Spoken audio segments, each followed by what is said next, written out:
یہ ہمارے سب سے بڑے امام ہیں۔ لوگ سوچتے ہیں کہ ہم لوگ ماننے والے ہیں رسول معظم جناب محمد رسول اللہ صلی اللہ علیہ وسلم کے، تو پھر امام اعظم ابو حنیفہ کا نام کہاں سے آ گیا؟ تو یہ بات دل میں کھٹکنی چاہیے، کھٹکنے والی ہے۔ تو سنو، بہت سی دین کی باتیں وہ ہیں جو قرآن میں صاف صاف بیان کر دی گئی ہیں، حدیث شریف میں بھی صاف صاف بیان کر دی گئی ہیں، اور بہت سی دین کی باتیں وہ ہیں جو قرآن میں تو صاف صاف ہم کو نہیں ملتی ہیں مگر حدیث شریف میں صاف صاف بیان کر دی گئی ہیں۔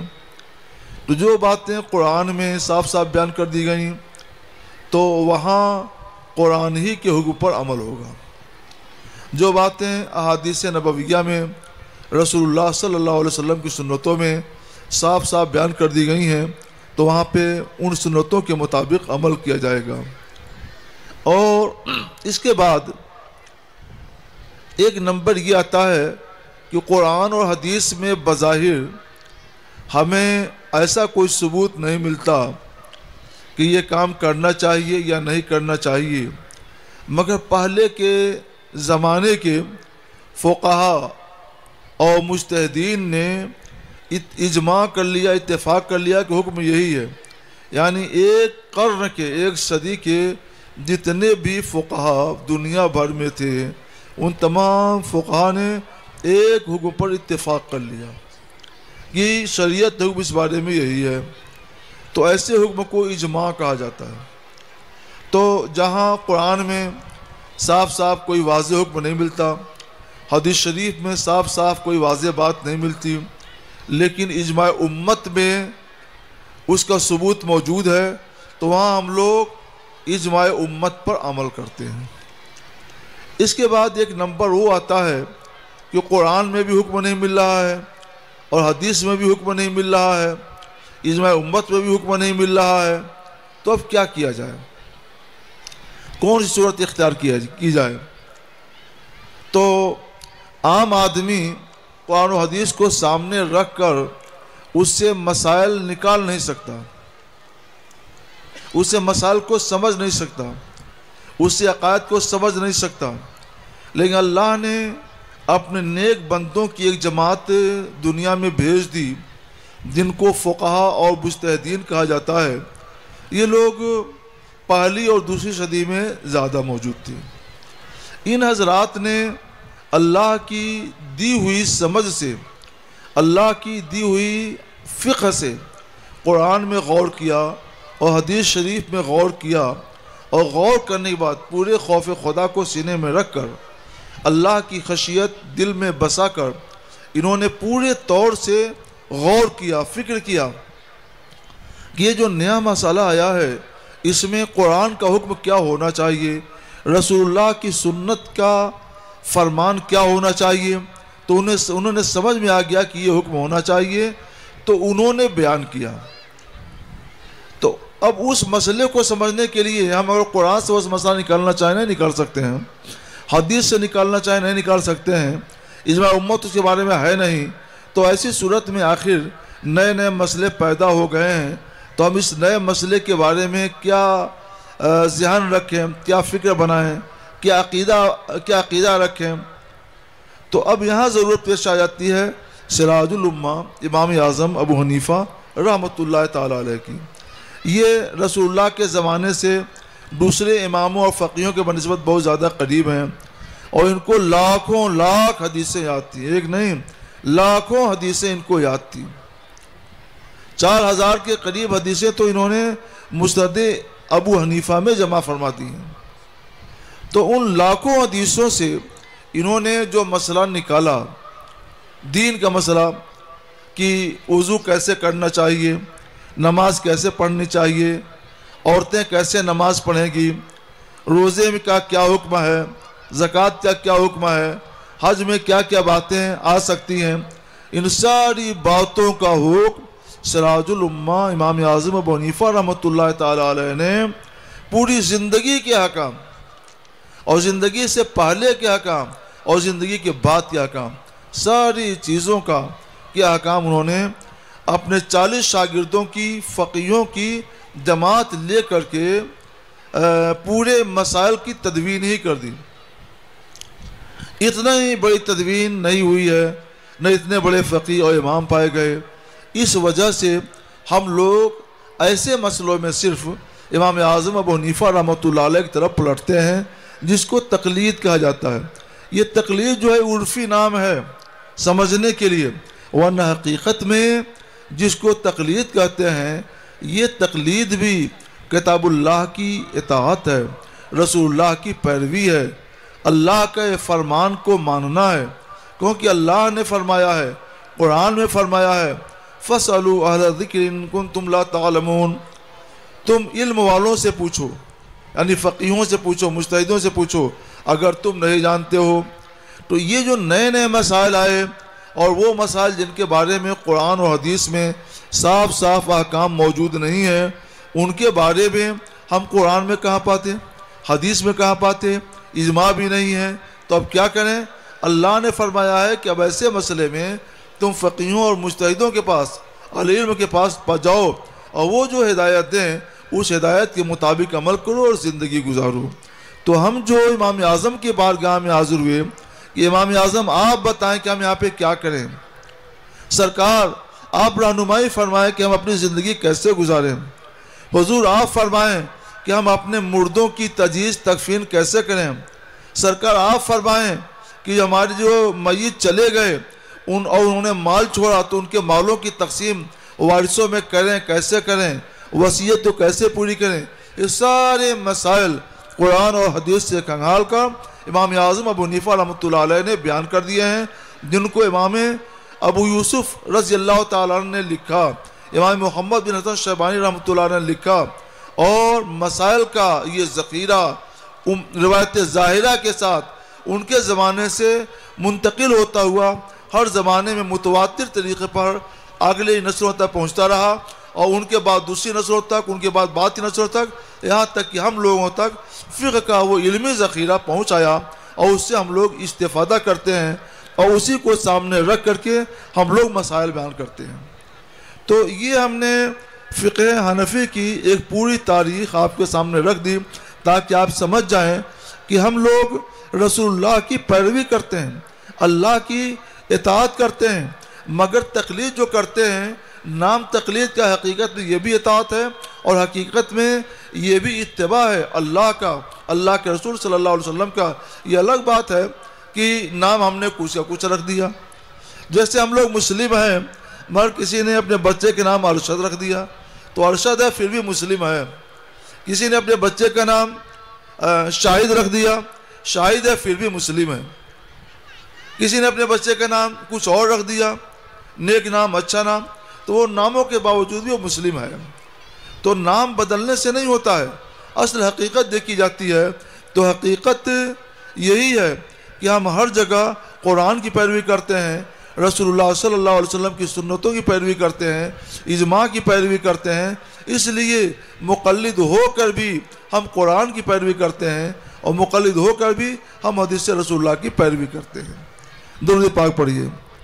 اللہم صلی علی سیدنا مولانا محمد وبارک وسلم وعلی آلہ وصحبہ وبارک وسلم.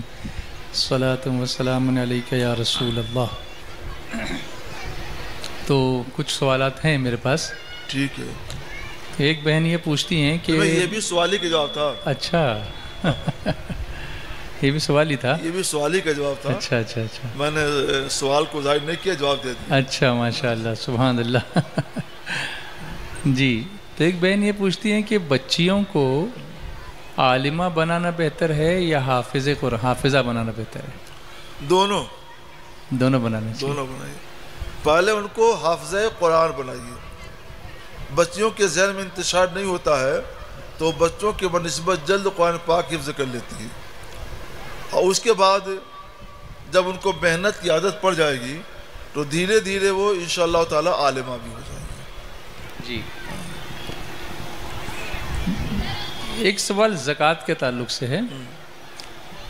اگر بیوی کے پاس 6 لاکھ کا سونا ہے، 6 لاکھ روپے کا اور شوہر پر قرض ہے اچھا اچھا تو زکوٰۃ دینی پڑے گی یا نہیں؟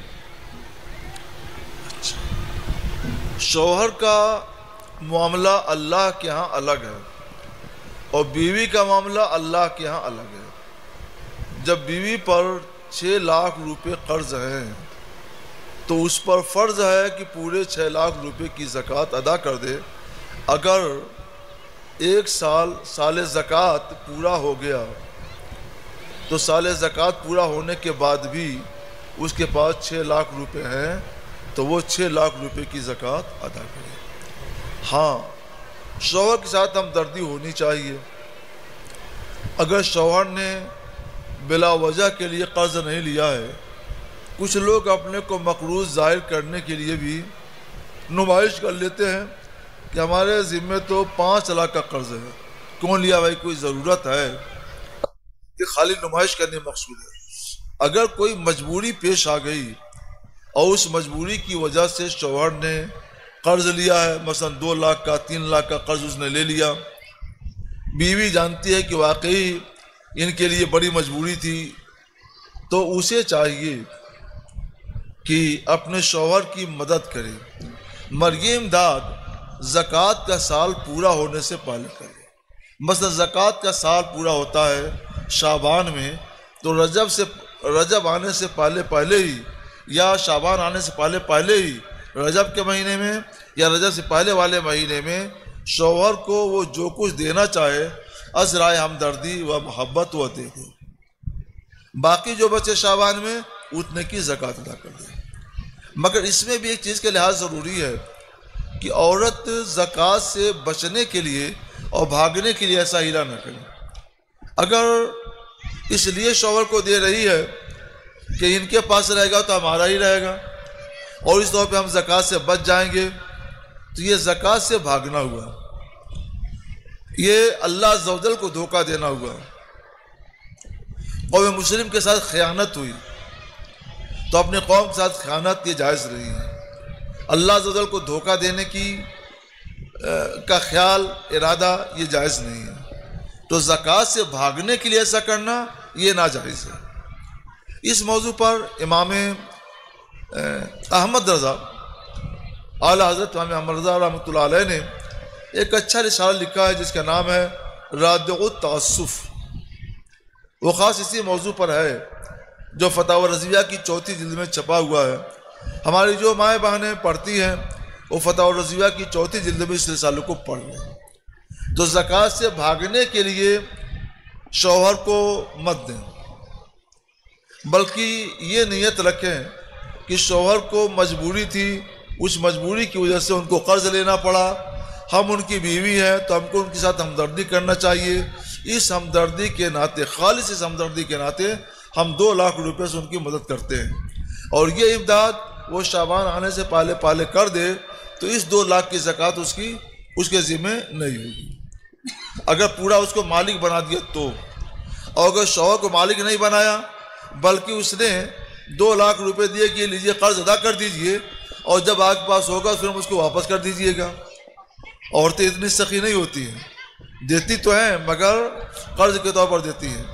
تو اگر شوہر کو دیا ہے کہ یہ لیجئے اپنی زکوٰۃ ادا کر دیجئے، جب آپ کے پاس ہوگا تو ہم کو دے دیجئے گا، تو پھر اس صورت میں بھی عورت زکوٰۃ سے نہیں بچے گی، اس کو زکوٰۃ دینی پڑے گی. اس مسئلے کی کئی صورتیں نکلتی ہیں، اس لیے ہم نے ساری شاخوں کو الگ الگ بیان کر دیا. مثلا نمبر 1، عورت شوہر کی مدد تو کرتی ہے لیکن قرض کے طور پر، تو اس کو چاہے جب بھی وہ قرض طور پر مدد کرے، اس کو شعبان کا مہینہ جب آئے گا، سال زکوٰۃ پورا ہوگا تو اس پر پورے 6 لاکھ کی زکوٰۃ دینی فرض ہوگی. نمبر 1. نمبر 2 یہ کہ اگر واقعی شوہر غریب ہے، محتاج ہے، مجبوری کی وجہ سے قرض لیا ہے اور یہ شوہر کو مالک بنا دے 2 لاکھ روپے کا، مثلا یا جتنے کے بھی مالک بنائے اتنے کا مالک بنا دے، اور یہ مالک بنانا سال زکوٰۃ آنے سے پہلے ہو. مثلا شعبان میں سال زکوٰۃ پورا ہوتا ہے اور یہ اس سے پہلے رجب میں ہی شوہر کو مالک بنا دے. تو اس صورت میں اس 2 لاکھ روپے کی زکوٰۃ نہ شوہر پر فرض ہوگی کیونکہ وہ تو مقروض چل رہا ہے، نہ عورت پر فرض ہوگی، کیونکہ اس کے پاس 4 لاکھ روپے لگے ہیں، 2 لاکھ روپے تو اس نے اپنے شوہر کو عطا کر دیے۔ تیسری صورت یہ ہے کہ اگر عورت یہ دوسرے نمبر والا کام کرتی ہے مگر زکوٰۃ سے بھاگنے کے لیے کر رہی ہے تو زکوٰۃ تو نہیں فرض ہوگی مگر گناہ گار ہوگی، اللہ کے یہاں پکڑی جائے گی۔ ہم اس کی نیت کو نہیں جانتے ہیں، اللہ تو اس کی نیت کو جانتا ہے نا، تو اللہ جانتا ہے، خدا علیم و خبیر ہے، تو وہ اپنے علم کے مطابق اس سے مواخذہ کرے گا قیامت دن۔ تو 6 لاکھ میں سے 2 لاکھ اگر دے دیے شوہر کو تو جو 4 لاکھ بچے اس کی تو زکوٰۃ اس کو دینی اس کی زکوٰۃ دینی پڑے گی۔ جی جی 10 لاکھ روپے، 10,000۔ 10,000 جی جی۔ اچھا، اگر بار بار پیشاب آنے کی شکایت ہے تو ایسی صورت میں نماز کیسے ادا کی جائے؟ بہت مبہم سوال ہے۔ بار بار پیشاب کبھی اس وجہ سے بھی آتا ہے پانی زیادہ پی لیا، مسالہ کچھ کمزور ہے تو 1 گھنٹے پر آدھا گھنٹے پر پیشاب لگ جاتا ہے، پیشاب کر لیتا ہے، تو یہ کوئی اس زمین نہیں شمار ہے۔ بار بار پیشاب آنا اگر اس طور پر ہے کہ وہ ایک وضو کر کے فرض نماز ادا کر لیتا ہے، وضو کر کے فرض نماز وہ ادا کر لیتا ہے اور سلام پھیر لیتا ہے، اس کے بعد اس کو پیشاب کی حاجت ہوتی ہے تو بھی وہ معذور نہیں ہے۔ اسے چاہیے کہ نماز کا وقت آنے کے بعد استنجا کر لے، وضو کرے، جماعت سے پہلے اور فوراً جماعت میں شریک ہو جائے، سنت پڑھ لے، جب تک استنجا لگ جائے گا، حاجت پیش آئے گی تو جا کر استنجا کر لے۔ تو یہ ایک دوسری صورت ہوئی۔ اس کی ایک تیسری صورت یہ ہے کہ ایک نماز فرض ادا نہیں کر پاتا، مثلا فرض فجر پڑھنا ہے، وضو کر کے گیا، سنت پڑھی اور 2 رکعت فرض میں شریک ہوا، جب تک پیشاب سے بے قابو ہو گیا، یا تو بھاگے یا پھر وہیں کپڑا اسے خراب ہو، تو اب ایسی صورت میں اگر اس کے لیے بار بار ایسا عذر پیش آتا ہے کہ فرض نماز ادا نہیں کر پاتا اور عین نماز حالت نماز میں قطرے آ جاتے ہیں یا کپڑا خراب ہونے کا خطرہ ہوتا ہے کہ اگر اب کچھ بھی رکا تو کپڑا خراب ہو جائے گا، مسجد ناپاک ہو جائے گی، تو اس صورت میں وہ معذور مانا جائے گا، اور جب تک یہ عذر برقرار رہے اس کے لیے حکم یہ ہے کہ تازہ وضو کر کے نماز پڑھے، اگرچہ قطرات آنے کا شکایت ہو تو اگر قطرے آنے کی شکایت ہو تو لنگوٹ باندھ لیں، یا لنگوٹ کی طرح پہ اور کوئی چیز ہوتی ہے حگیس وغیرہ تو وہ باندھ لیں اور نماز پڑھ لیں۔ یہاں پر قطرے آنے سے وضو نہیں ٹوٹے گا، اور جب نماز پڑھ لے فارغ ہو جائے تو وہ حگیس یا لنگوٹ اتار کے رکھ لے، اور جب نماز کا وقت آئے تو پھر تازہ وضو کرے اور اس کے بعد اسی طور پر نماز پڑھتا ہے۔ یعنی وہ نماز ان قطروں کے ساتھ بھی ہو جائے گی؟ ان کپڑوں کے ساتھ ہر وقت میں اس کو مثلا اگر حگیس سے اپنا پیشاب رک رہا ہے تو ہر وقت میں اس کو حگیس پہننا پڑے، مطلب نیا کپڑا، وہ نیا کپڑا، ہاں لنگوٹ بھی ہو تو نیا لنگوٹ باندھنا پڑے۔ یہ کرتی تھی کہ اپنے بال کاٹ کر دوسری عورتوں کے ہاتھ بیچ دیتی تھی، اور وہ اس کا بال کسی سے جوڑوا لیتی تھی یا جوڑ لیتی تھی اور اپنے بال لمبے کر لیتی تھی۔ تو حضور صلی اللہ علیہ وسلم کی جب آمد ہوئی، تشریف آوری ہوئی دنیا میں، تو آپ نے خاص طور پر عورتوں کی اس بدعت پر اور اس خصلت پر توجہ فرمائی اور فرمایا لعن اللہ الواصلات والمستوصلات، اللہ کی لعنت بال جوڑنے والیوں پر اور اللہ کی لعنت بال جوڑوانے والیوں پر۔ بال کب جوڑیں گے؟ جب ایک عورت اپنا بال کاٹ کر دے گی تبھی نا، فری میں دے تو بھی ناجائز اور دام دے کر دے تو بھی ناجائز، اور جو جوڑے گی وہ بھی اس پر بھی لعنت اور جو جوڑوائے گی اس پر بھی لعنت۔ تو جوڑنے والی پر بھی لعنت، جوڑوانے والی پر بھی لعنت، اور اس کے لیے ذریعہ کیا ہے؟ بال کاٹ کر دینا، بیچ دینا یا ہبا کرنا، تو یہ بھی ناجائز ہے۔ اس کی ایک وجہ ہے، بہت بڑی وجہ ہے، قرآن نے ضابطے بیان کیے ہیں، اصول بیان کیے ہیں، ایک چیز کو نہیں بیان کیا ہے، ضابطے ایسے بیان کیے ہیں کہ ان ضابطوں سے قیامت تک کے نوپیدا مسائل کے احکام نکلتے ہیں۔ تو قرآن نے بیان فرما دیا لقد کرمنا بنی آدم، ہم نے بنو آدم کو، انسان کو مکرم اور معزز بنایا۔ تو اس کی عزت یہ ہے کہ انسان کو بیچا نہ جائے۔ بکری بیچی جاتی ہے، گائے بیچی جاتی ہے، بیل بیچا جاتا ہے، بکرے بیچے جاتے ہیں، میڑا بیچا جاتا ہے۔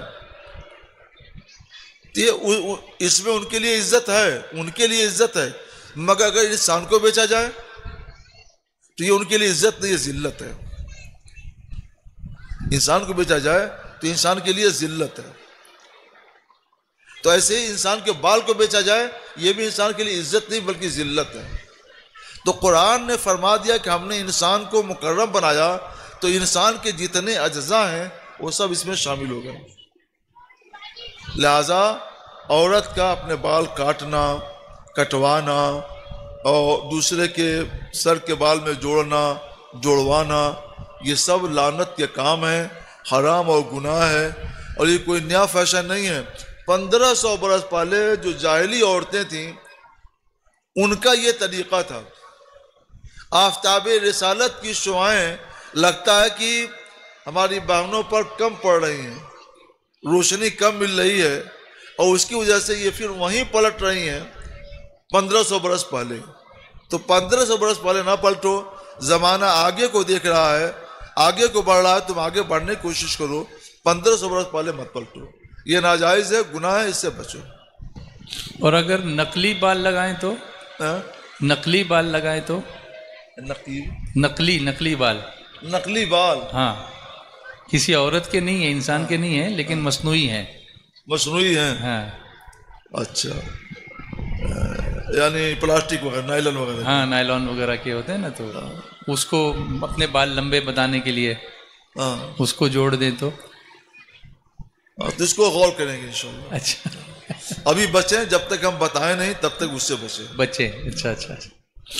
اچھا، ایک عجیب سا سوال ہے لیکن ہے تو اس میں بس یہ ہو سکتا ہے جی کہ اگر کوئی ایسی عورت ہے جس کے سر کے بال جھڑ گئے، جی، جوان ہے، بال نہیں رہیں گے تو شادی ہی نہیں ہوگی، تو اس کے سر پہ اگر ایسے بال لگا دیے جائیں، کھیتی نہ ہو جی، بس لگا دیے جائیں تاکہ اس بیچاری کی شادی ہو جائے، عزت کی اور سکھ کی زندگی گزارے، تو اس کے لیے اجازت ہونی چاہیے۔ باقی جب تک ہم نہ بتائیں آپ لوگ اس کے لیے اقدام نہ کریں۔ ہاں، آج کل تو ایسی ٹیکنیک بھی آ گئی ہے کہ گنجے پن کا بھی علاج اس سے ہوتا ہے، بال اگائے جاتے ہیں سر پر۔ وہ تو کھیتی ہے، اچھا، تو سر پر کھیتی کرنا جائز نہیں ہے، اچھا، کیونکہ وہ چمڑی ہٹا دیتے ہیں، پھر وہاں کھیتی کرتے ہیں، ہاں، اور ایک عرصے تک سر میں تکلیف رہتی ہے۔ اچھا، اور جو بال اگواتا ہے اس کو خود احساس ہوتا ہے کہ ہم نے غلطی کی، ہم کو یہ نہیں کرنا چاہیے۔ اچھا، بال تو نکل آئے لیکن حال خراب ہو گیا۔ آئے بال، خراب ہوا حال۔ اچھا، ایک عجیب سا سوال ہے، میری بھی سمجھ میں تو نہیں آیا لیکن پیش کرتا ہوں۔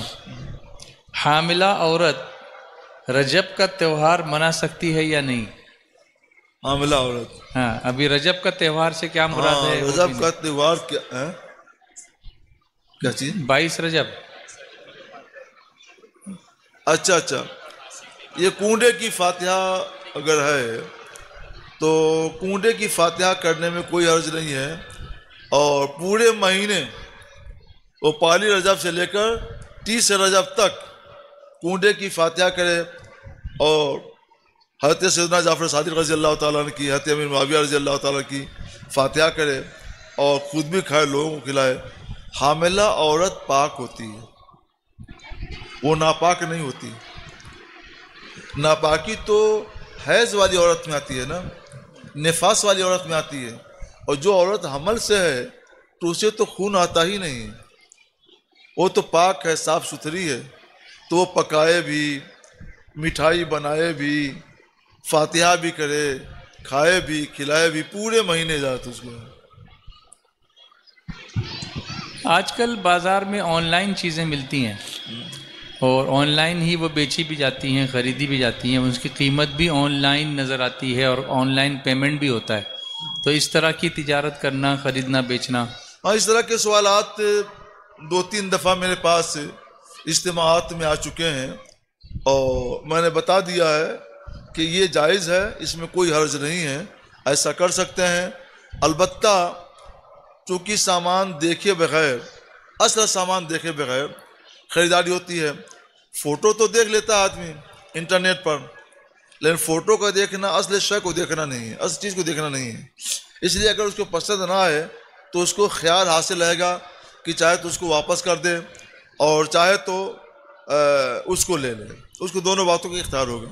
مگر اب تک کا میرا تجربہ ہے کہ انٹرنیٹ، یہ آن لائن جو سامان کی خرید و فروخت ہوتی ہے، وہ لوگ سمجھداری سے کام کرتے ہیں، اور وہ لوگ ایک اچھے تاجر کا کارنامہ انجام دیتے ہیں، سامان صحیح بیچتے ہیں، غلط نہیں بیچتے ہیں۔ لیکن اگر کبھی سامان انہوں نے غلط بھیج دیا تو اس میں انہی کا نقصان ہے، کیونکہ اگر ایک مرتبہ آن لائن سامان غلط آ گیا تو ہمیشہ کے لیے انسان کا اعتماد اس پر سے اٹھ جاتا ہے، پھر 2-4 نے ایسا کر دیا تو اعتماد اٹھ جائے گا اور ان کی تجارت ہی بیکار ہو جائے گی۔ اس لیے انہیں چاہیے کہ اپنی تجارت کو خراب نہ کریں، اور آن لائن جو سامان بیچتے ہیں، جو دکھلاتے ہیں وہی سامان یا اس سے اچھا سامان بیچیں، یہ جائز و درست ہے، کوئی حرج نہیں ہے۔ عمرہ ہو جانے پر عورتوں کو اپنے بال خود اپنے ہاتھ سے کاٹنا چاہیے، یا جس نے آلریڈی اپنے بال کاٹ لیے ہیں اور احرام سے نکل گئی ہے اس سے کٹوانا چاہیے؟ کیونکہ الگ الگ لوگ الگ الگ باتیں بتاتے ہیں، تو آپ رہنمائی فرمائیں۔ اصل میں بال کاٹنا جو ہے ایسے ہی ہے جیسے نماز میں سلام پھیرنا۔ نماز میں تکبیر تحریمہ کر لیا تو بہت چیزیں حرام ہو گئیں، اور سلام پھیر دیا تو وہ چیزیں حلال ہو گئی۔ عورت نماز پڑھتی ہے تو خود سلام پھیر سکتی ہے کہ نہیں؟ حلال ہونے کے لیے خود پھیر سکتی ہے کہ خود پھیرتی ہے؟ اس وقت تو نہیں پوچھتی ہے۔ تو یہ بھی نماز کے سلام کی طرح سے ہے، بال کاٹنا۔ بہت اچھا، بہت اچھا، ماشاءاللہ۔ نماز کے سلام طرح سے ہے، اگر اپنے ہاتھ سے کاٹ سکتی ہے تو کاٹے، جیسے سلام پھیرتی ہے ویسے اپنے بال بھی کاٹ سکتی ہے، ماشاءاللہ جی۔ لیکن جتنی اجازت اتنی ہی کاٹے، یہ نہیں کہ اجازت ایک پور کی اور کاٹ لے ایک بالش۔ تو فیشن کی نمائش نہیں ہونی چاہیے، ہم اس کی اجازت نہیں دیتے ہیں، وہ تو ناجائز ہے۔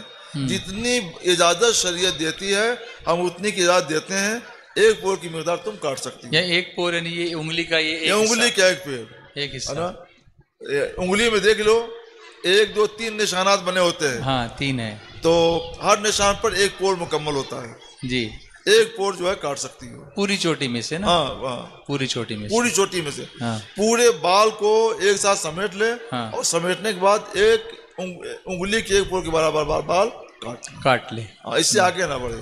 جی اب اگر کوئی دوسری عورت کاٹنا چاہے تو بھی کاٹ سکتی ہے۔ مکہ مدینہ منورہ میں نکاح کرنے کے لیے قاضی کو یہاں سے لے جانا ضروری ہے یا وہاں کسی سے نکاح پڑھوا سکتے ہیں؟ قاضی کو نہ یہاں سے لے جانا ضروری ہے، نہ وہاں سے بلانا ضروری ہے۔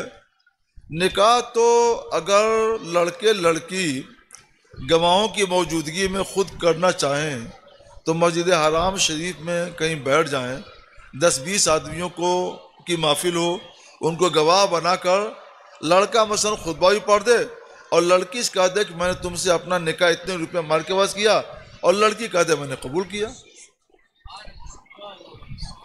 لیکن اس میں ایک دقت کیا آتی ہے کہ نکاح خواہ لوگ جو قاضی ہوتے ہیں نا وہ ناراض ہوں گے کہ مفتی صاحب نے ہمارا نذرانہ ختم کر دیا، تو اب ان کو بھی راضی رکھنا ضروری ہے۔ تو اگر یہاں سے لے کے جا سکو تو لے کے جاؤ، تاکہ حرمین شریفین کی حاضری کی سعادت انہیں بھی نصیب ہو جائے، اور وہاں پر کوئی موجود ہے سنی صحیح العقیدہ تو ان سے بلوا کر ان کے ذریعے بھی مسجد نبوی شریف میں یا مسجد حرام شریف میں نکاح پڑھوا سکتے ہو، دونوں کی اجازت ہے۔ ہندا کو صرف 3 بیٹیاں ہیں، بیٹا نہیں ہے، تھا مگر گزر چکا ہے، پوچھنا یہ ہے کہ جائیداد میں ان بیٹیوں کو کتنا حصہ ملے گا؟ صرف 3 بیٹیاں ہیں؟ 3 بیٹیاں ہیں، بیٹا تھا گزر چکا، اچھا، اور ہندا کے نام سے پوچھا ہے۔ ہندا فوت ہو گئی، اس سے مطلب سال کو سب کچھ بتانا چاہیے تھا جی کہ ہندا زندہ ہے یا فوت ہو چکی ہے، ہندا کے شوہر زندہ ہیں یا فوت ہو چکے ہیں۔ یہ وراثت کا مسئلہ ہے، اور وراثت کے مسئلوں کو یا تو بہت واضح طور پر لکھا جائے کہ کون مر چکا، کون کون باقی ہے، یا پھر ملاقات کر کے پوچھا جائے۔ تھوڑے فرق سے حصے میں کمی بیشی ہو جاتی ہے، کبھی حقدار محروم ہو جاتا ہے، کبھی محروم حقدار ہو جاتا ہے۔ تو جتنا بھیجا ہے، یعنی ہم اس مان لیتے ہیں کہ ہندا فوت ہو گئی، اور ہندا کا شوہر بھی پہلے فوت ہو چکا ہے، اور ہندا کے ماں باپ بھی زندہ نہیں ہیں۔ اب سنتے جائیے کتنی قیدیں لگ رہی ہیں۔ ہندا فوت ہو چکی ہے، ہندا کا شوہر فوت ہو چکا ہے، ہندا کا لڑکا بھی فوت ہو چکا ہے، ہندا کے ماں باپ بھی فوت ہو چکے ہیں، ہندا کے دادا بھی فوت ہو چکے ہیں، دادی فوت ہو چکے ہیں۔ صرف اور صرف یہی 3 لڑکیاں ہیں۔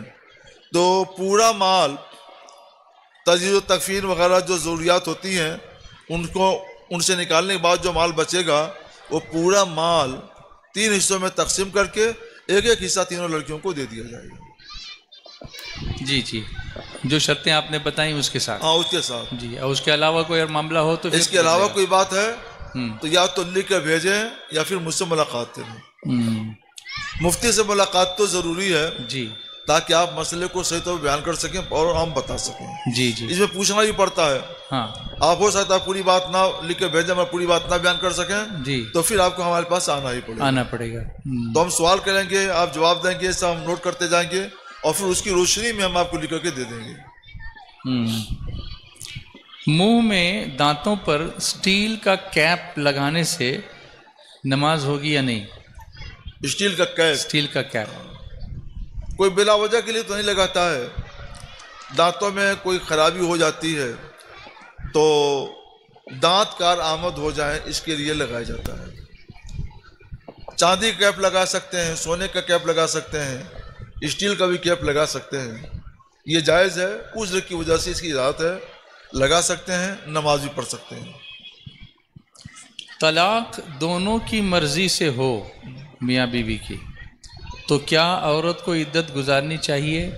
آگے لکھا ہے عورت نہیں چاہتی کہ عدت گزارے۔ نہیں، یہ تو کرنا پڑے گا۔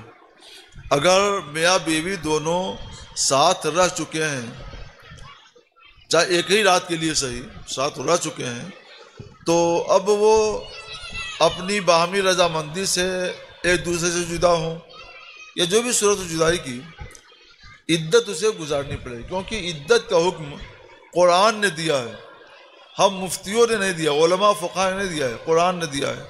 والمطلقات یتربصن بانفسهن ثلاثة قروء، طلاق والی عورتیں 3 حیض تک اپنے آپ کو روکی رہیں، جب تک 3 مرتبہ حیض آ کر گزر نہ جائے دوسرے سے نکاح نہ کریں۔ حیض کا مطلب کیا ہے؟ ہر مہینے عورت کو آگے کے مقام سے عموماً عادتاً خون آتا ہے، 3 دن یا 5 دن یا 7 دن یا زیادہ زیادہ 10 دن۔ تو جو خون آیا ایک مرتبہ تو عدت کا ایک جز مکمل ہو گیا۔ طلاق کے بعد سے ایک مرتبہ حیض آئے چلا جائے، پھر دوسری مرتبہ حیض آئے چلا جائے، پھر تیسری مرتبہ حیض آئے اور چلا جائے، تو ختم ہونے کے بعد عورت کی عدت پوری ہو جائے گی۔ جب تک یہ نہ ہو تب تک عورت کی عدت نہیں پوری ہو سکتی ہے، اور وہ دوسرے سے نکاح بھی نہیں کر سکتی ہے۔ قرآن نے کہہ دیا ہے، اللہ نے بیان کر دیا ہے، تو اللہ کے فرمان کو، قرآن کے فرمان کو ہم بدل نہیں سکتے، نہ تم بدل سکتی ہو۔ کچھ عورتوں کو اگر حیض نہیں آتا ہو ریگولر، تو پھر وہ کس طرح 3 حیض کاؤنٹ ہوں گے؟ ریگولر کا مطلب یہ ہے کہ آتا تو ہے مگر ناگا کے ساتھ آتا ہے۔ ہاں، ناگے کے ساتھ، یا لیٹ ہو جاتا ہے، مثلا ہر مہینے نہیں آتا ہے، 1 مہینہ ناگا دے کر آتا ہے، جی 2 مہینے ناگا دے کر آتا ہے، 3 مہینے ناگا دے کر آتا ہے۔ جی جی جی حیض تو آ رہا ہے نا، تو ایسا اس لیے ہوتا ہے کہ ان کے بدن میں خون کی کمی ہوتی ہے، جی تو خون کی کمی کی وجہ سے خون کا آنا ان کو محسوس نہیں ہوتا ہے۔ جی تو ان کے لیے حکم وہی ہے کہ وہ عدت گزاریں اور حیض سے عدت گزاریں، اور جب حیض کی عدت پوری ہو جائے، 3 حیض جب آ جائیں تو اس وقت ان کی عدت پوری ہوگی۔ اسی لیے ہم کہتے ہیں کہ 3 مہینہ 13 دن عدت بتانا سمجھنا یہ غلط ہے، کیونکہ یہ عدت 3 حیض میں بھی پوری ہو سکتی ہے، 3 حیض میں پوری ہوتی ہے، اور 3 حیض 3 مہینے بھی آ سکتا ہے، اور 6 مہینے بھی آ سکتا ہے، سال بھر میں بھی آ سکتا ہے۔ جی جی جی، تو اتنا انتظار پھر کرنا پڑے ہاں گا۔ انتظار کرنا پڑے گا، اچھا اچھا، اور انتظار نہیں کر سکتی ہے تو شوہر سے جھگڑا نہ کرے، مل جل کے ساتھ میں رہیں، جھگڑا نہیں کرے۔ جھگڑا نہیں کرنا۔ میں طلاق ہوتی کیوں ہے؟ جی وہ شوہر نے کچھ کہہ دیا، انہوں نے ناک پھلا لیا، یا انہوں نے کچھ کہہ دیا، شوہر نے اپنا دھماکہ کر دیا، جی تو دونوں کی ناسمجھی سے طلاق ہوتی ہے، جی جی جی دونوں کی ناسمجھی سے طلاق ہوتی ہے۔ اس لیے اگر کوئی سزا دی جاتی ہے دونوں کو دی جاتی ہے، جی، دونوں کی ناسمجھی اس میں داخل ہوتی ہے، تو دونوں مل جل کر رہیں تاکہ خوشی کے ساتھ خوشگوار ماحول میں وہ زندگی گزارے، طلاق کی نوبت ہی نہ آئے۔ طلاق کی نوبت ہی نہ آئے۔ اچھا، اگر اللہ نہ کرے یہ نوبت آ ہی جاتی ہے تو یہ جو عدت گزارنی ہے وہ عورت کہاں گزارے گی؟ شوہر کے گھر یا ماں باپ کے گھر؟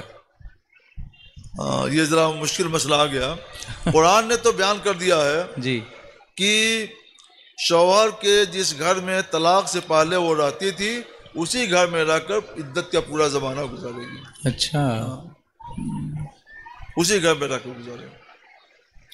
اسلام نے ممکن حد تک نباہ کی کوشش کی ہے کہ اس گھر میں رہے گی تو ہو سکتا ہے کہ شوہر کو سلام آ جائے، ہو سکتا ہے کہ بیوی کا غصہ بھی کچھ ٹھنڈا ہو جائے، تو آپس میں وہ اتفاق کر لیں کہ نکاح کر کے رہیں۔ لیکن دور دور ہم کر دیں گے تب تو یہ صورت نہیں پیدا ہو سکتی ہے۔ تو اس لیے ان کو عورتوں کو حکم ہے کہ شوہر کے اسی گھر میں رہ کر عدت گزاریں جس گھر میں وہ طلاق سے پہلے رہتی تھی۔ شوہر کے دل میں نہیں تھا ارادہ، لیکن بیوی کے بار بار رخصانے پر غصے میں 3 بار طلاق دے دی، تو کیا طلاق ہو جائے گی؟ طلاق تو غصے ہی میں دی جاتی ہے، پیار محبت میں تو کبھی طلاق نہیں دیتا ہے، اور اس طلاق کو شریعت نے واقع مانا ہے۔ جی، قرآن نے مان لیا کہ شوہر نے طلاق دی تو طلاق واقع ہے، اور طلاق و مرتان، طلاق 2 بار ہے، اور طلاق غصے میں دی جاتی ہے۔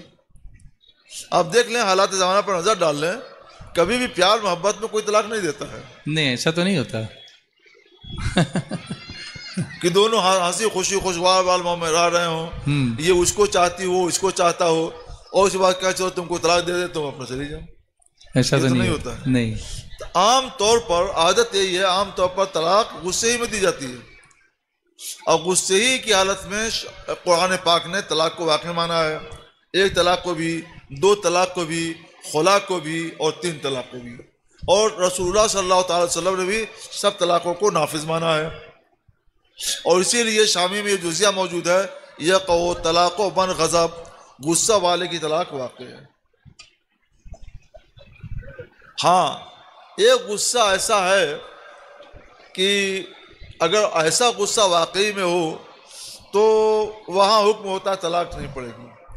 وہ کیا غصہ ہے؟ غصہ ایسا چڑھا ایسا چڑھا ایسا چڑھا کہ پاگل ہو گیا، پاگل ہو گیا، پاگل ہو گیا، اسے سمجھ ہی نہیں ہے کہ وہ کیا کر رہا ہے۔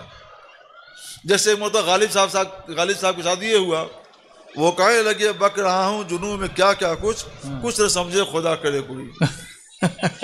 تو جب یہ حالت ہو جائے جو غالب صاحب نے کہی ہے تو حکم ہوگا کہ طلاق نہیں پڑی، جی، حکم ہوگا طلاق نہیں پڑی۔ اچھا، مگر پتہ نہیں انہوں نے طلاق دی کہ نہیں دی، لیکن حکم اس کا یہی ہے کہ اگر ایسی بات ہو جائے طلاق نہیں پڑے گی۔ جی جی جی، مگر عام طور پر یہ حالت تو نہیں ہوتی ہے۔ جی، وہ ایک لوگ آتے ہیں ہمارے پاس، کہتے ہیں حضرت مجھ کو اتنا غصہ ہے نا میں طلاق دے دیا۔ تو میں نے پوچھا اچھا کئی مرتبہ طلاق بولے ہو؟ کہا کہ 10-20 مرتبہ سے کم نہیں بولا ہوں۔ اللہ اکبر۔ تو میں نے پوچھا یہ بتاؤ کہ جب تم پاگل ہو گئے تو غصے میں، تو یاد کیسے ہے کہ 10-20 مرتبہ طلاق دیے ہو؟ کہا اتنا یاد ہے، کہا باقی بھول گئے تھے؟ باقی بھول گئے۔ تو وہ جب طلاق دے دیتے ہیں نا تو اس کے بعد بڑا پاگل بن جاتے ہیں، اس کے بعد بن جاتے ہیں۔ ایک مرتبہ کچھ مولانا لوگ اور کچھ محلے کے لوگ سمجھدار لوگ ایک آدمی کو پکڑ کے لائے اور اس کو سمجھا دیا تھا. وہ بکواس کرتے ہوئے آیا, مفتی کا ہم یہ کر دیں گے وہ کر دیں گے سب. میں سنتا رہا. جب جتنے الفاظ سکھائے گئے تو جب بول چکا تو میں نے کہا بیٹا بیٹھو. بیٹھ گیا. اور وہ سب جو لوگ جو ساتھ میں 4-5 آدمی تھے کہ حضرت یہ بالکل پاگل ہو چکا ہے, اور عام طور پر پاگل رہتا ہے, دوا علاج اس کا ہو رہا ہے, لیکن کیا بتایا جائے پاگل پن میں اس نے آج 3 طلاق دے دیے. ہم نے کہا جب پورا ہم کو الٹا سیدھا بک چکا تو میں نے کچھ نہیں کہا, میں سر جھکا سنتا رہا. اور پاگلوں کے لیے کوئی کیا کرے گا, سننا ہی پڑے گا. جب گالی دے چکا تو ہم نے کہا بیٹھو, چپ چاپ بیٹھو. اور حضرات سے کہا کہ آپ لوگ تھوڑا سا ہم کو موقع دیجیے, آپ لوگ کمرے سے باہر نکل جائیے. کمرے سے باہر ہو گئے تو میں نے اس سے پوچھا کہ بیٹا دیکھو, نہ تمہارے لیے پریشانی ہو نہ ہمارے لیے, کوئی بات ہوئی تو قیامت کے دن پکڑے جاؤ گے, اس لیے تم صحیح بتاؤ کہ تم نے جس وقت طلاق دی تو اپنی بیوی کو طلاق دی کہ دوسرے پیڑ کو طلاق دی؟ کہا نہیں حضرت میں نے اپنی بیوی کو طلاق دیا ہے. بیوی کو سمجھتے تھے میری بیوی, کہاں سمجھتے تھے, اس وقت سمجھتے کہاں, ہم بھی سمجھتے ہیں. اور کئی طلاق دیے, 3 طلاق دیے ہیں. کسی کہنے پر نہیں میں نے ہوش میں طلاق دیا ہے. تو ہم نے کہا تم تو بھی کہہ رہے تھے کہ پاگل ہو گئے تھے. کہا ان لوگوں نے سکھایا ہے. اچھا. تو ہم نے ان لوگوں کو بلایا, ان میں ایک مولانا بھی تھے, میں نے سب کو ڈانٹا تم لوگ مفتی کو دھوکہ دیتے ہو. تو یہ ہر طرح کی اس طرح کے حالات پیش آتے ہیں. کوئی پاگل نہیں ہوتا ہے لیکن طلاق دینے کے بعد پاگل بن جاتا ہے. تو مفتی کو چاہیے کہ بہت متنبع ہو, بہت ہوشیار ہو اور اس طرح کی باتوں پر نظر رکھے. جی جی. میک اپ کر کے قرآن پاک پڑھنا کیسا ہے؟ پڑھ سکتی ہیں. میک اپ اپنے شوہر کے اوپر ظاہر کریں, شوہر کے علاوہ اپنے کمرے میں رہیں اور اجنبی مردوں اور پر ظاہر نہ کریں. ہاں آگے یہی لکھا ہے انہوں نے کہ فیشن یہ ہو گیا ہے کہ چراغاں ہوتا ہے اس میں میک اپ کر کے جاتی ہیں, درگاہ پہ میک اپ کر کے جاتی ہیں. یہ نمائش ہے, نمائش ہے, یہ تلاوت نہیں ہے. اپنے کمرے میں شوہر کے کمرے میں رہ کر تلاوت کر سکتی ہیں. اجنبی عورتوں کے سامنے مردوں کے سامنے اس طرح جانا, نمائش کرنا یہ حرام اور گناہ. جی ابھی شاید لگتا ہے یہ کسی عالم نے لکھ کے بھیجا ہے. ابھی جو گفتگو اپنی ہو رہی تھی کہ شوہر کے گھر رہے گی طلاق کے بعد یا بعد میں رہے گی, تو انہوں نے یہ ریکویسٹ کی ہے کہ اگر 3 طلاق دے دے تو پھر وہ کہاں رہے گی, کیونکہ رجعی اور مغلظہ دونوں کا فرق اگر آپ سمجھا دیں تو بہتر ہوگا, ورنہ وہ کنفیوژن کا شکار ہوں گے. نہیں 3 طلاق کی تفصیل تو نہیں بیان کی ہے. مطلقاً طلاق کا حکم یہی دیا ہے, طلاق کی عدت حکم یہی بیان کیا گیا ہے کہ عورت اپنے شوہر کے گھر میں رہے جس گھر میں رہتی تھی اور وہیں رہ کر کی عدت گزارے. نہ تو طلاق رضعی, نہ طلاق بائن اور نہ طلاق مغلظہ. کسی کوئی تفصیل میری نگاہ میں نہیں ہے. میری نگاہ میں سب کا حکم یہی ہے. اگر کوئی ٹیچر, کوئی معلمہ بدتمیزی کریں اپنے ساتھیوں سے بھی اسٹوڈنٹس سے بھی, تو ان کی اصلاح کیسے کی جائے؟ حالانکہ یہ سوال یہاں کیوں کیا گیا مجھے نہیں پتہ, لیکن پوچھا ہے. پوچھتے ہیں کہ انہیں سزا دینا چاہیے یا اللہ کے بھروسے چھوڑ دیا جائے. اللہ کے بھروسے چھوڑیں گے تو زیادتی بڑھتی جا رہی ہے. نہیں صاحب, اللہ کے بھروسے مت چھوڑیں, اور آپ کو سزا دینے کا اختیار بھی نہیں ہے, سزا بھی نہ دیں, صبر کر لیں. جیسے میں نے بتایا نا کہ پاگل بنا کر لوگ لائے اور مجھ کو الٹا سیدھا بولتا رہا, اور جو جی میں آیا وہ سب بولا, وہ الٹا سیدھا بولتا رہا, لیکن میں نے صبر کیا, میں نے کچھ بھی نہیں کہا. میں ڈانٹتا تو حق سچائی کو اگل نہیں سکتا تھا. تو آپ صبر کیجئے, اللہ تعالیٰ آپ کو آپ کے صبر پر اجر دے گا. اور پھر جب موقع ملے تو نرمی کے ساتھ اس عورت کو, اس معلمہ کو, اس ٹیچر کو سمجھائیے, تو انشاءاللہ وہ سمجھ جائے گی. 1 مرتبہ میں نہیں, 2 مرتبہ میں نہیں, 4 مرتبہ میں, 5 مرتبہ میں. کتنی سنگ دل ہوگی وہ, پتھر کی دل بھی ہو اور بار بار کبھی 1 دن میں, کبھی 2 دن میں, کبھی 4 دن میں اچھے لوگ, اچھی عورتیں مل کر اسے سمجھاتی رہیں, تو انشاءاللہ تعالی اس کے دل پر اثر ہوگا, اس کا پتھر جیسا دل بھی پگھلے گا, آپ کی نصیحت کو وہ قبول کر لے گی. جو پتھر پہ پانی پڑے متصل, بلا شبہ گھس جائے پتھر کسی. سبحان اللہ, سبحان اللہ. میں نے دیکھا ہے، ہم تو گاؤں کے رہنے والے ہیں، دیہات کے، تو وہاں پہلے انار ہوتا تھا، کنواں، جی اور کنویں سے لوگ پانی نکالتے تھے، اور اس کی میڑ جو ہوتی تھی وہ سیمنٹ وغیرہ سے اس کو اچھی طرح مضبوط کر لیتے تھے، اور گھڑا ڈال کر کے گھڑے سے پانی نکالتے تھے اور اس پر رکھتے تھے۔ 1.5-2 سال میں جس جگہ گھڑا رکھ کر کے اٹھاتے تھے تو وہ جگہ، اس جگہ پہ وہ جگہ نیچی ہو جاتی تھی، اور کیا کہتے ہیں، یہ مٹکیاں رکھنے کی وجہ سے وہ جگہ نیچی ہو جاتی تھی، گھس جاتی تھی، تو مٹکا کوئی ٹوٹا نہیں، پھوٹا نہیں۔ اگر اس مٹکے سے رگڑا جاتا تو مٹکا ٹوٹ جاتا، لیکن اس میں نشے نیچاپن نہیں آتا۔ لیکن مٹکا، مٹی کا مٹکا رکھتے رکھتے وہ سیمنٹیڈ، وہ سیمنٹ کی چیز، اینٹ وغیرہ گھس کر کے، اور وہاں پہ پینی رکھنے کی جگہ بن گئی، اور یہ بھی سلامت رہا۔ تو آپ کوشش کیجئے، آپ یہ نہ سوچیں کہ ایک مرتبہ میں ہم نے سمجھایا نہیں مانی تو نہ مانے، وہ جانے اس کا کام جانے، نہیں، آپ کی بھی ذمہ داری ہے۔ کنتم خیر امت اخرجت للناس تأمرون بالمعروف وتنہون عن المنکر، تم لوگوں کو اللہ تعالیٰ نے بہتر امت بنا کر بھیجا ہے کہ تم لوگوں کو بھلائی کا حکم دیتے ہو، برائی سے روکتے ہو۔ تو یہ نہیں کرنا ہے کہ وہ جانے اس کا کام جانے، آپ اس کو بھلائی کا حکم دیجیے اور برائی سے روکیے، اور نرمی سے سمجھائیے، انشاءاللہ پتھر کا دل بھی ہوگی وہ تو وہ سمجھ جائے گی۔ آج کل نعت پاک کا ذوق عام ہو رہا ہے، عام ہو چکا ہے، یوٹیوب پر بھی نعتیں لوگ پڑھتے ہیں اور لوگ سنتے ہیں۔ اب یہ شاید کسی خاتون نے پوچھا ہے، ہم اس نیت سے کہ نعت پاک کی برکت بھی مل جائے اور شوہر کی بھی مدد ہو جائے، یوٹیوب پر نعت پڑھیں تو کیسا ہے؟ شوہر کی مدد کیا ہوگی؟ یوٹیوب سے پیسے ملیں گے۔ یوٹیوب سے پیسے ملیں گے؟ ہاں، وہ اپلوڈ کرتے ہیں نا تو اس پھر ایڈورٹائز آتی ہے، پھر اس کے کچھ پیسے ملتے ہیں، وہ پڑھے گا مونیٹائز۔ کون؟ شاید وہ یہ خاتون ہی پڑھیں گی لگتا ہے۔ نہیں، آپ کو یہ اجازت نہیں ہے، ابھی یہ مسئلہ بھی زیر غور ہے کہ ایسا لوگوں کو کرنا چاہیے نہیں کرنا چاہیے، اور خواتین ہرگز ایسا نہ کریں، اپنی آواز کو محفوظ رکھیں، پردہ ہے تو پردے میں رہیں۔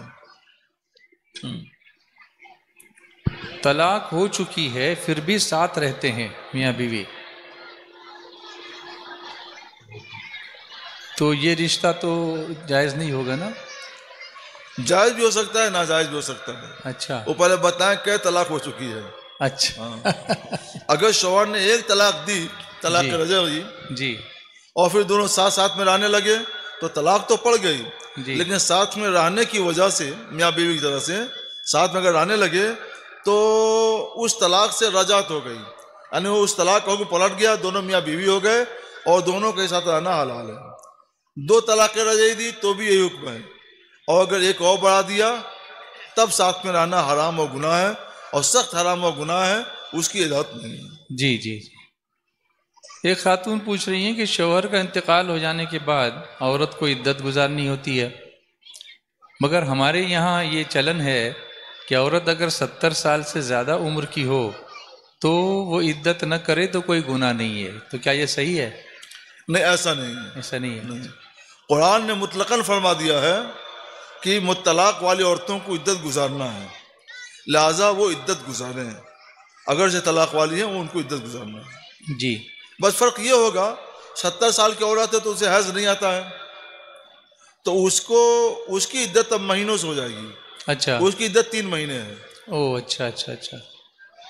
70 سال عورت کو حیض نہیں آتا ہے تو اس کی عدت 3 مہینے ہے، 3 مہینے؟ صرف 3 مہینے میں اس کی عدت پوری ہو جائے گی۔ اچھا، اور حیض والی عورت ہے تو اس کی عدت 3 حیض میں پوری ہوگی۔ لیکن شوہر کے انتقال کے بعد ہاں، کتنی عدت ہوگی حضرت؟ شوہر کے انتقال کے بعد 4 مہینے 10 دن، جی حضرت جی وہ میں نے طلاق کی عدت بیان کی ہے۔ جی جی طلاق کی عدت تو 3 مہینے 10 دن ہے، 3 جی مہینے ہے، جی اور شوہر کا انتقال ہو جائے جی۔ تو 70 سالہ عورت بھی 4 مہینے 10 دن سوگ والی عدت گزارے۔ اچھا اچھا جی وہاں حمل کی تو اب امید نہیں ہے، اس جی لیے اس کا ہم حکم نہیں بیان کرتے ہیں، جی، بس یہ ہے کہ 4 مہینے 10 دن عدت گزار لے، اس کے بعد وہ اپنا آزاد رہے۔ آزاد ہے۔ اچھا، شوہر 20 سال سے نہ اپنے پاس رکھتا ہے نہ طلاق دیتا ہے، میں امی کے گھر پہ رہتی ہوں، تو کیا میں دوسرا نکاح کر سکتی ہوں؟ شوہر 20 سال سے نہ اپنے پاس رکھتا ہے نہ طلاق دیتا ہے، ہاں میں امی کے گھر رہتی ہوں.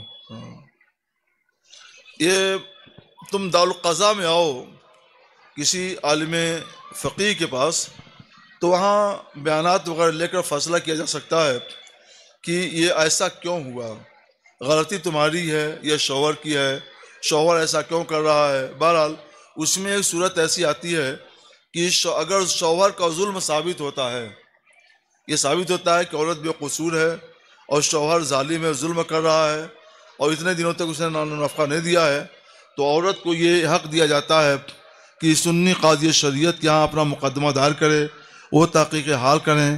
جب ساری باتیں صحت کو پہنچ جائیں تو وہ ان کا نکاح فسخ کر دیں، پھر عورت عدت گزار کر اپنا نکاح جہاں چاہے کر سکتی ہے. اچھا اس کارروائی میں 5 سے 6 مہینے لگتے ہیں. جی جی. خود سے کہیں دوسرا نکاح نہ کریں. اچھا اچھا، کسی مفتی سے رجوع کرے، قاضی سے رجوع کرے. ہاں، کوئی ایسا مفتی جو ماہر مفتی ہو، جو قاضی شریعت کے درجے میں ہو. جی. زکوٰۃ جو سونے کی زکوٰۃ ہے وہ قیمت سے دیں گے، توڑنے والی قیمت سے دیں گے یہ لکھا ہے، یا نئی قیمت سے بنایا گیا اس قیمت سے ادا کریں گے؟ اچھا جی. یہ زیور کا مسئلہ میں زیور کا مسئلہ. جی. زیور کی زکوٰۃ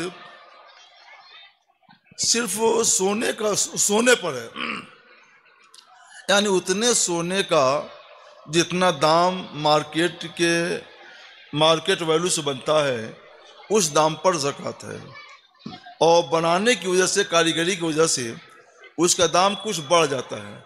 مثلاً اچھا زیور ہے 5,000 بڑھا لیا اس پر، تو 5,000 جو بڑھایا اجرت کے طور پر اس کی زکوٰۃ نہیں ہے. اچھا اچھا اچھا. مثلاً زیور جو ہے 1,05,000 کا ہے، جی 5,000 روپے بنوائی ہے، مزدوری ہے، جی اور 1,00,000 سونے کا دام ہے، جی. تو 1,00,000 پر زکوٰۃ فرض ہے، وہ 5,000 چھوٹ ہو جائے گا. چھوٹ جائے گا. اچھا اچھا. خواتین جو نماز پڑھتی ہیں تو اگر وہ تنہا ہوں تو کیا وہ بلند آواز سے قرأت کر سکتی ہیں؟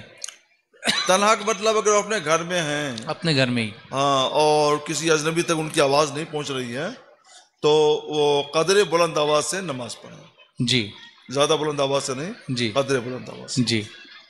عورتوں کے جو بال کنگھی کرنے میں جمع ہو جاتے ہیں ان بالوں کا کیا کرنا چاہیے؟ ایسے بالوں کو محفوظ رکھتی جائے، جی ان کو لپیٹ کر کے کسی تھیلے میں رکھتی جائے، جی. اور جب زیادہ ہو جائیں تو کہیں بھی گڈھا کھود کر اس میں دفن کر دیں. دفن کر دیں. دفن کر دیں. اچھا. بالوں کا بھی پردہ ہے، جی. اس کو پھینکنا نہیں چاہیے کہ اس پر اجنبی لوگوں کی نگاہ پڑے، یہ نہیں چاہیے. اچھا اچھا اچھا. ایک محترمہ لکھتی ہیں کہ میرے شوہر اور بچے ماہ رمضان میں اذان ہونے تک سحری کرتے ہیں، تو ان کا ایسا کرنا کیسا ہے؟ اذان ہونے تک، اس جی. کا مطلب یہ ہوا جی.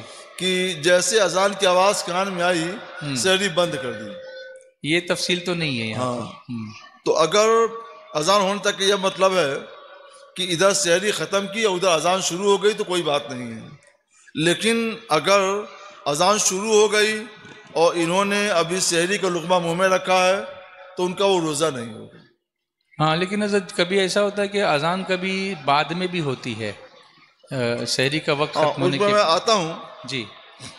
بہت جگہوں پہ لوگ جو مؤذن ہیں جلدی کر لیتے ہیں، جی. اور یہ سمجھتے ہیں جلدی اذان دینے میں اچھائی ہے، تو بس ابھی 5 منٹ ٹائم باقی ہے ہاں. اور تبھی انہوں نے اذان کر دیا، اچھا. تو اس اذان کا اعتبار پھر نہیں ہوگا. اچھا. جی. ان کا روزہ صحیح ہوگا. یہ فیصلہ اس وقت ہوگا جب ان کی گھڑی صحیح ہو اور ٹائم ٹیبل جو بنا ہوا ٹائم ٹیبل صحیح ہو، تو ایسی صورت میں حکم ہوگا روزہ صحیح ہے، اور ان کا اذان دینا اس وقت میں صحیح نہیں ہے، دوبارہ اذان دی جائے. اچھا. اور منع کیا جائے، جو وہاں کے ذمہ دار لوگ ہوں ایسی مسجد والوں کو منع کریں جی. کہ وقت ہونے کے پر ہی اذان دیں، وقت ہونے سے پہلے اذان نہ دیں. جی جی. اور اگر کوئی اذان تک کھاتا رہے تو پھر روزہ نہیں ہوگا نا؟ نہیں، روزہ نہیں ہوگا. روزہ نہیں، جب اذان اپنے وقت میں ہو رہی ہو تو. جی. چلیے، جزاک اللہ خیرہ. کل بھی انشاءاللہ کنٹینیو کریں گے الحمدللہ انشاءاللہ. اللہ تعالیٰ میری ماؤں، بہنوں، بہوؤں، بیٹیوں، تم نے بہت غور کے ساتھ ساری باتیں سنی اور اپنے مذاکرے کا سلسلہ تم نے بند رکھا. اللہ تعالیٰ سے قبول فرمائے. اس کے مطابق عمل کرو، اسے ذہن میں رکھو، محفوظ رکھو. اللہ تعالیٰ تمہیں عالمہ بنائے، دین کی خادمہ بنائے، اور ان باتوں کو دوسروں تک بھی پہنچاؤ. اللہ قبول فرمائے اور اپنی رحمتوں سے برکتوں سے تم کو، ہم کو، سب کو نوازے. وما علینا الا البلاغ. ماشاء اللہ، جزاک اللہ خیر.